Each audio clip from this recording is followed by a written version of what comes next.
rear subframe locating bolts, locking bolts. Okay, we're going to install some Whiteline rear subframe locking bolts. So these locate the rear subframe. So the rear subframe, we're under the car here, you can see the rear muffler, is these 4 bolts here. We got to loosen off.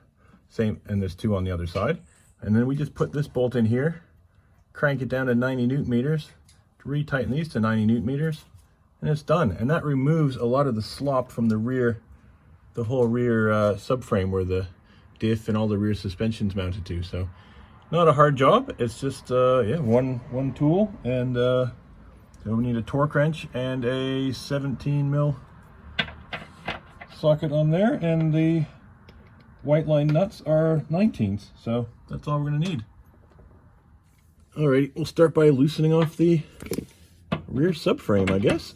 Is that gonna fit? Yep, that fits. Probably get the breaker bar.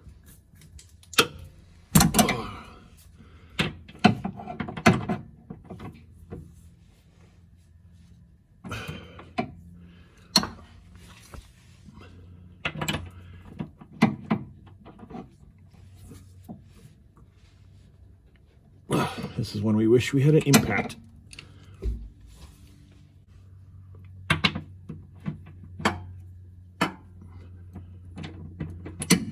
Trying to get a straight angle. It's hard to get in there and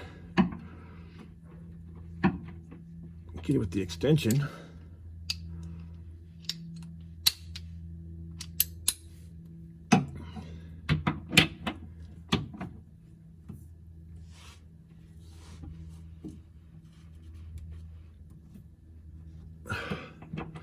All right, it's moving. There we go.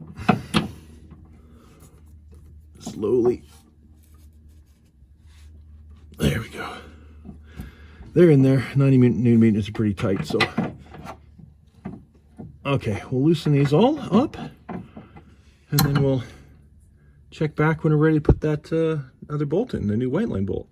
Something to note on this other side, because we've got a 2006 with the this is the little leveling arm here for the suspension. I think it's for the headlights. Anyway, for the dip. So we might have to disconnect that. So just keep that in mind. There's a wire there. Just going to have to push it out of the way.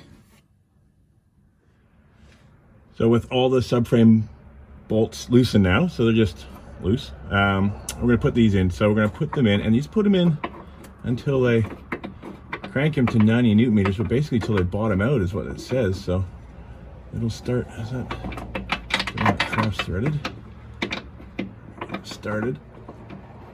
I don't know why they have this hole here. It must be a maybe manufacturing thing when they get it in a jig. Okay. Now it looks like it's got a ways to go, but we'll get the torque wrench on it and see how much. I don't know. Okay. So that's going to keep cranking, and it'll set itself in there. It'll seat itself. I don't know, you can see that it's quite sitting pretty high. So we might get the electric ratchet on this.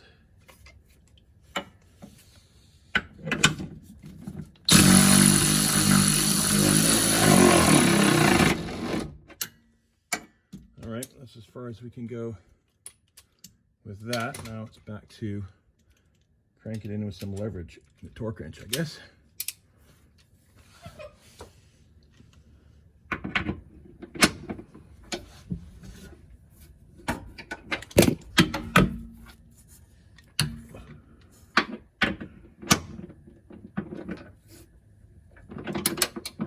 This will take a while. We'll come back when we get it in there.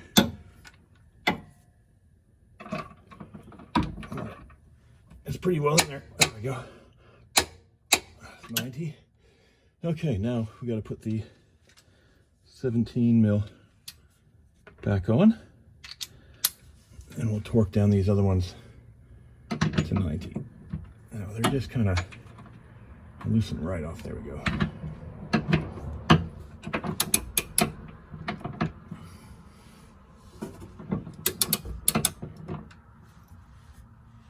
That's that one.